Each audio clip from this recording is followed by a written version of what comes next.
I wanted to talk about the, we already did the plumb line thing here, didn't we?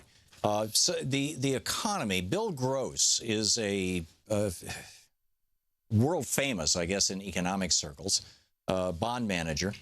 And there's a piece about him by Alan Sampson in the Financial Times. In fact, it was just posted 2 hours ago in the Fast FT section. And it's really worth noting. I mean, I've had this conversation on this program before with Bill Black and with others, particularly with some of the folks from the new monetary realm, the whole, that nakedcapitalism.com and like that. And he's talking about debt and how debt can provoke a crisis. And Bill Gross, the bond, this is the article by Adam Sampson. He says, Bill Gross, the bond manager, on Thursday, today, renewed his warning that high levels of debt across the world pose a rising risk of derailing global economic expansion. He said, our highly leveraged financial system is like a truckload of nitroglycerin on a bumpy road. And he pointed out that, leading up to the 2008 financial crisis, debt exploded, but it's worse now. He said credits across the U.S. economy of $65 trillion equates to 350% of GDP, while China's leverage ratio has doubled over the past decade to nearly 300%. He thinks that the world economy will continue to chug along, but sudden changes in interest rates could spark a damaging shock. This is what I said in the last hour as I was wrapping it up, that, that if the Fed starts raising rates back to really where they should be, back to just, a functional level, where get inflation to around 2%. And because this is, if for no other reason, having inflation at 2% means that your currency is being depreciated by 2% every year, which means that the government is able to borrow money and pay it off over time with dollars that are worth less. And that, seems to work out well for governments anyway. But it also, it allows people who are retirees to put their money in safe investments like bonds that do return interest, that get a return. And, typically you can beat inflation that way, but it's, this is a mess. Meanwhile, MSN and CNBC are reporting that the federal government would lose about $400 million in lost tax revenue over the next decade due to a sweet break for health insurers. They're quoting Sandra Levin, the Democrat from Michigan congressman. He says the beginning of a huge giveaway to the very, very wealthy is, what the Republicans are all up to. He says we're starting off with essentially a giveaway to insurance executives.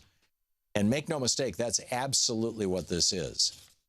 The American Hospital Association has now come out and said no. The American Medical Association has come out and said no. The AARP is calling this a wealth tax. Trump, who has, spent his whole life putting his name on things, does not want to put his name on Trump Care. That should tell you something. There's this debate on the right about, is this Trump Care or Ryan Care, Republican Care? What is this? What are we going to call this? We need shorthand. So, and one of the most bizarre parts of it is this thing that says that if you have health insurance and you miss a payment, you'd have to miss 2 payments. So you have to be 60 days late, 2 months behind.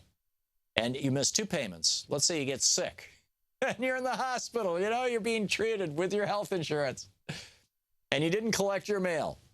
You miss those payments, and guess what? Your rates go up 30% for the rest of your life. 30% increase. Now, it doesn't. I don't know if you miss another payment, does it go up another 30%? Not sure.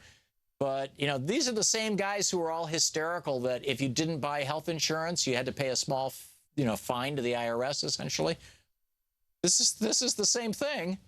Only you're paying it directly to the insurance company, which is the way Republicans like it. They don't want money recycling through the government. It's harder to steal it. But if you give money to the insurance companies, they will kick it back to Republican politicians who will then, take it as, for campaign money or campaign funds, or they'll put it into their super PACs where when they retire, they can, live in a new house in the Rockies or whatever. But what this does is it creates an incentive for the insurance companies to make it harder for you to pay your bill every month, or to make sure that the bills go out like 4 days before they're due, or a week before they're due. I remember credit card companies playing this game with me back in the 70s and 80s, where, you know, if you paid your bill on time, you never had to pay interest. But you had to write out the check, and you pretty much had to do it the day that you got the bill in the mail. And, you know, there was no automatic deduction from your checking account or anything like that if you wanted to pay your bill down to zero. Because credit card companies don't make much profit off people who pay their bills down to zero every month. And so until the government intervened, they were just making it hard for you to pay your bills. Well, expect the insurance companies to do the same thing. Auto pay? No, we don't have auto pay. Sorry, it's beyond our technology. My prediction. There's also $600 billion in 10-year tax boosts that the Obama, this is from Victoria Jones's newsletter, that Obama statute imposed on wealthy Americans and others to finance his overhaul. $600 billion? That's an enormous amount of money. $60 billion a year over a decade in tax relief that we're going to give to big corporations and very, very, very astonishingly, mind-bogglingly rich people. Also, insurers, you know, right now, the ratio between what they charge young, healthy people and older, sick people is a maximum of 3 to 1. Insurance companies right now can't raise your insurance rates any more than 300%. The Republicans are changing that to 500%, 5 to 1. Plus, you know, I mentioned this earlier, that the Republicans want to do away with this, you know, tax on, or the inability of health insurance companies to deduct the cost of their executives who make over $500,000 a year.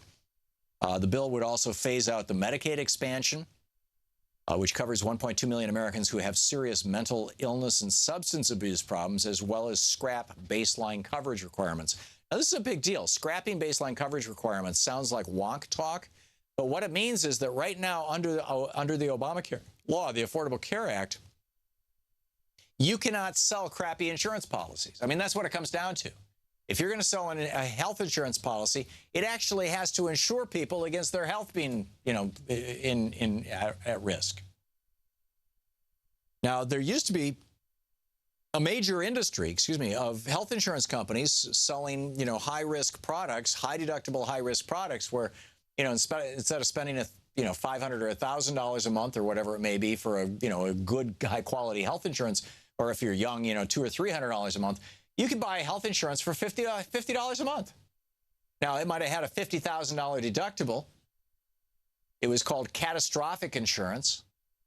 And it might not cover, you know, and it stops paying out at $1 million, and there's just 1 million gotchas.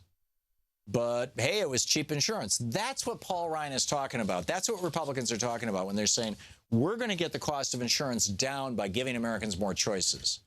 The more choices that they're going to offer you are confusing plans that have all kinds of fine print, you know, 15 pages of fine print. You can't figure out what it says because you're not an insurance actuary. And they're saying, oh, but, you know, hey, it's cheaper policy. Wouldn't you love to have that? Well, yeah, until you get sick and you discover that it doesn't pay anything. This is a scam. And they want to go back to scams. They want to re-empower the insurance industry to rip us off. Because, you know, with all the profits the insurance company, the industry gets, they can then cycle that money through Republican politicians. And that's really the beginning and end of the whole thing. They are doing the business of the billionaires, who are going to get $600 billion in tax breaks over the next 10 years if they do away with Obamacare, and the big insurance companies who are ripping us all off. $608 billion a year subsidy that we're providing to big insurance companies. $150 billion of that every year is just the cost of paperwork that we're all paying for unnecessarily. If we had a single payer system, we wouldn't need, we would need 1% of that. But instead we have this. And final story here before we hit a break. Donald Trump just got 38 new Trump trademarks from China. And it's raising some eyebrows because it appears that the Chinese really expedited this, which would be arguably an emolument under the Constitution. But what's particularly interesting is these 38 new trademarks so that he can operate businesses in China. This is from the Telegraph, telegraph.co.uk. The headline, China gives green light for Trump-branded massage parlors, bars, and concierge services.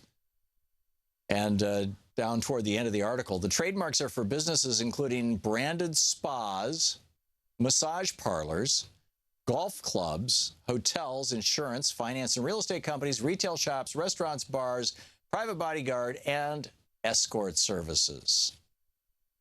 Right. What is wrong with this picture? You know, our president is now going to start Trump-branded massage parlors and escort services in China? What could possibly go wrong? Yes, I'm going to get myself a Trump massage. He described those to Billy Bush, didn't he? Anyway.